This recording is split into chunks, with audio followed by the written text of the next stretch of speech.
Well, as we take you through today, basically the story is Tropical Storm Nate is expected to become a hurricane this weekend to make landfall along the Gulf Coast. Now, will it speed up? Will it slow down? And the biggest thing that we can tell you right now is it looks like Nate will arrive in the United States a little sooner than earlier forecasts. That's just a Cat 1. It's cool. Because we really do not like it when people say, that's just a Cat 1. It's cool. Now, still, what is a question mark? The intensity and the speed of this storm. but the story's not finished yet.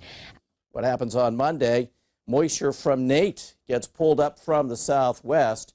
So it looks like Monday could be quite soggy here in the mid-Atlantic into the northeast. Winter is coming. So it's warm and it's a little bit humid too. We're going to be watching Nate here. We're looking at, again, landfall. Hit the button, baby.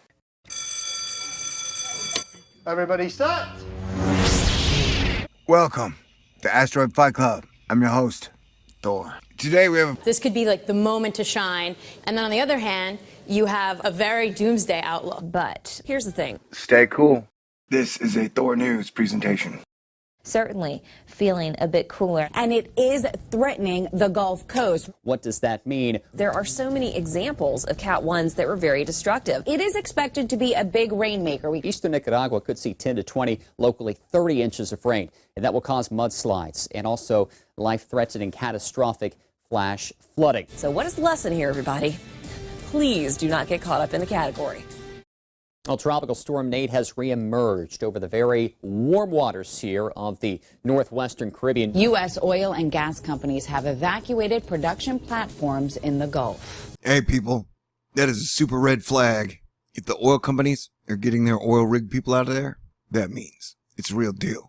Because oil companies get the best weather data out of everybody. That includes your president, people. All right. There is the potential that it could be stronger than a Category 1 because it's going to go under a rapid intensification cycle. So again, favorable for strengthening. We talk about warm water. We talk about low amounts of wind higher up in the atmosphere. That's wind shear. And also we're going to be talking about no dry air around. But Now, this is expected to become a hurricane by Saturday. This is a look at the spaghetti models. You're probably familiar with these if you like to follow tropical weather. Notice that they're much further west, bearing more towards Louisiana. We could still see a change with this. It's still very early. heavy rainfall, like I said, today, tonight, tomorrow. Where's it going to end up going? Well, There's still going to be a lot of wiggle room. One thing that is definitely guaranteed, whether or not we see Nate at hurricane status or tropical storm status upon landfall, there's going to be a lot of rain. This rain is going to go all the way up into the Tennessee Valley, Ohio Valley, and even parts of the Mid-Atlantic. We need to emphasize there's going to be a lot of rain for all these locations, going from Louisiana all the way over to Florida. Here's a look at the rainfall outlook through Tuesday. Some places set to see more than 8 inches of rain. There's also a tornado threat that's going to be happening on the right side of Nate. Grand Isle, a barrier island off the coast of New Orleans, is now under a voluntary evacuation order. In Florida, Governor Rick Scott has declared a state of emergency for 29 counties. He's encouraging residents to prepare to evacuate if necessary. A nervous New Orleans is watching Tropical Storm Nate and hoping it's not too much for its pumps to handle. New Orleans' pumping system is the first line of defense when the city floods. The mayor of flood-weary New Orleans says 12 of the city's 120 pumps still aren't working, and 12 of 120 that still aren't working. The Big Easy has one of the largest pumping systems in the world, but it's 110 years old. We do have hurricane watches in effect right now along the northern Gulf from Morgan City, Louisiana to the Mississippi-Alabama border. That does include New Orleans. hurricane watches and tropical storm watches are being issued here, in particular southeast Louisiana. Now is the time to make preparations. There's also the potential for a storm surge. So a storm surge watch in effect along the coastal areas, southeast Louisiana, Mississippi, and into Alabama. We're expecting the jet stream continue to bring about some soaking rain that's going to affect the folks in Nebraska going into Minnesota and covering just about all of Iowa, Madison, and going into Chicago. We're watching out for flash flooding, likely from Des Moines down towards Kansas City. We could see the possibility of flash flooding for Wichita, reaching down towards Albuquerque, and then up towards portions of north central portions of Iowa. Also, severe thunderstorms by Friday. We're watching out for damaging winds, hail, flooding downpours, and isolated tornadoes that's going to reach down into portions of Oklahoma, affecting I-35 travel specifically. Then this front, it cranks northward. Basically, there's going to be a big storm system forming in the Central Plains. Significantly wet weather that's going to cover all of Wisconsin, going into a good chunk of Illinois, even down towards the St. Louis area, and then into the central and northern portions and the most northern arrowhead, so to speak, of Michigan. For steady downpours to slow things down along 94, I-90, I-80, and I-35. Now, it's going to be occasionally unsettled there. And as we look then into early next week, well, that moisture, of course, will come in, which means a wet setup. Going to stay stormy. Early next week when things could turn wetter and more unsettled.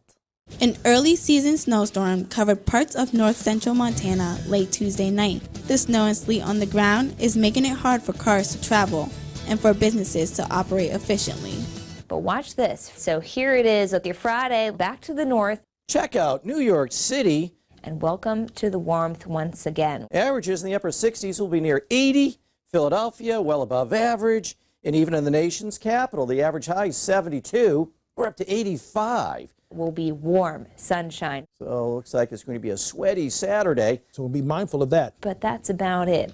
Continued strengthening here. Notice the cone here makes its move toward the mouth of the Mississippi River. Talk about impacts here beginning Saturday night, but continuing into Sunday. And that timing could change. In terms of damaging winds, flooding rains, and also isolated tornadoes. The governors of Louisiana and Florida have declared emergencies in dozens of counties. The timing's still iffy with this. Here are the things that we would like for you to know about Tropical Storm Nate. We're going to go through the main points with this, okay? All right, 4 things I need you to know about Nate. 1, he's a jerk. 2, he doesn't care about you. 3, he's a killer. 4, he's gonna wreck your shit. Ladies and gentlemen, get ready for silly, scary hurricane season round 2. The weather's about to get weird, wild, and wacky again, and stay that way for about 2 weeks minimum. So put your game faces on, grab your galoshes, and buckle in. Let's go. Yeah, that's right. We got Tropical Storm, soon to be Hurricane Nate, bearing down on the Gulf Coast for landfalling hurricane number 4. That's a lot of hurricane landfalls, people. This is the Windy. And remember, I ain't that worried about wind, except when it comes to storm surge. It's the rain, and this system is large. It contains a whole lot of moisture, and it's going to carry up through Louisiana, Mississippi, Alabama, Georgia, the Carolinas, Tennessee, Ohio, Indiana, Washington, Pennsylvania, the East Coast, the place where Cartier rides the subway, and then into Canada. So this is a multi-day event, and in 24 hours, the hurricane's path has shifted west and sped up a day. So expect this interesting tropical storm to just become more interesting. And the rumor around the meteorologist mill is that this is just a warm-up for the next one. I know, right? It's like the sun's friggin' out, warming up the Earth's core, popping off magma, heating up everything, causing the oceans to go crazy. If you think I'm crazy, why don't you go check and see where the sun rises tomorrow morning, Buccarino? Alright, this one is the Windy. We're looking at the European model. I'm going to switch it over to GFS. We have between 30 and 50 hours for landfall. And if it dropped 30 inches of rain in Nicaragua, we should see some pretty eye-popping rain totals in the United States. Yeah, the GFS has a more compact rain blob doing damage the whole time. And then you get multiple rain blobs up the East Coast, through Canada, out into the Atlantic. And then we got a major storm rolling through the north-central United States of America. It's a lot of rain over areas that have already had a lot of rain. You know what I'm saying? Sweet. So stay cool. That's right, Fight Club. Yeah. It's catching on. So here we go again. If it's happening in a galaxy, then toys all over it. Hurricane, solar flares, planet X. How humanity's gonna destroy itself at each other's necks. Yeah, I don't know if you know this. No, I don't know if you know this. Oh no, it's always baby. Oh no, it's the one baby. Oh no, it's always baby. Oh no, it's the one baby. Wave after wave after